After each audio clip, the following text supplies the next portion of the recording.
எல்லாருக்கும் வணக்கம். ஒரு சின்ன கேப்புக்கு பிறகு உங்ககிட்ட வீடியோவில் பேசுகிறேன். கடைசியாக டீலிமிட்டேஷன் பற்றி பேசியிருந்தேன். அதை தொடர்ந்து எலெக்ஷன்லாம் நடந்து முடிஞ்சிருச்சு, ரிசல்ட்டும் வந்துச்சு. ரிசல்ட்டுக்கு பிறகு என்னவெல்லாம் நடந்துச்சு, என்ன நடக்குது எல்லாத்தையும் பார்த்துக்கிட்டு தான் இருக்கோம். 2 வாரமாக எல்லா வீடுகள்லையும் நியூஸ் சேனல் தான் ஓடிட்டே இருக்கு. அந்த அளவுக்கு பரபரப்புக்கு பஞ்சமில்லாமல் போகுது.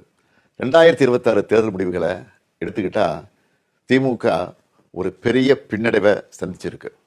அதை நாம் ஏற்றுக்கிட்டு தான் ஆகணும். இது நிச்சயமாக நாம் எதிர்பார்த்த ரிசல்ட் இல்லை. இதுக்கு அவர் காரணம் இவர் காரணம்னு யாரும் யார் மேலேயும் பழி போடாதீங்க. தலைவராக இந்த தோல்விக்கு நானே பொறுப்பேற்றுக்கிறேன்.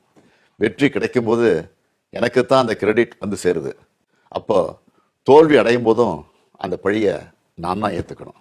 அதுதான் ஒரு நல்ல தலைவருக்கான இலக்கணம். சரி, தோத்துட்டோம், அதுக்கு நான் அதையே நினச்சிக்கிட்டு முடங்கிட மாட்டேன். உடனே அப்டேட் ஆகி மீண்டு வருவேன். நம்ம எல்லாருமே அப்படி தான் வரணும். அதுக்கு உங்களோட ஆலோசனைகள், பரிந்துரைகள், ஐடியாக்கள் எனக்கு வேணும். எலெக்ஷனாக இருந்தாலும் கரெக்ஷனாக இருந்தாலும் உங்ககிட்ட தான் வந்தாகணும்.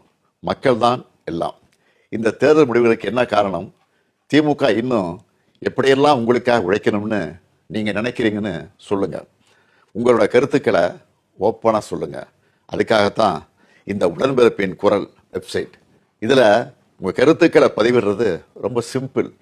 உங்கள் வாய்ஸ்லேயே பேசி கருத்துக்களை சொன்னீங்கன்னா அதுவே டைப் ஆகிடும்.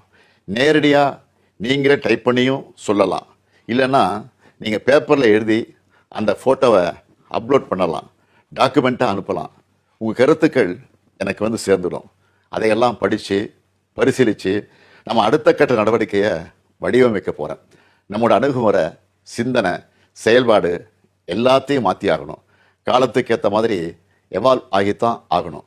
உங்கள் கருத்துக்களின் அடிப்படையில் டிஎம்கே 2.0 வரும். கட்சியோட எல்லா லெவல்லையும் தேவையான மாற்றங்களை செய்ய போகிறேன்.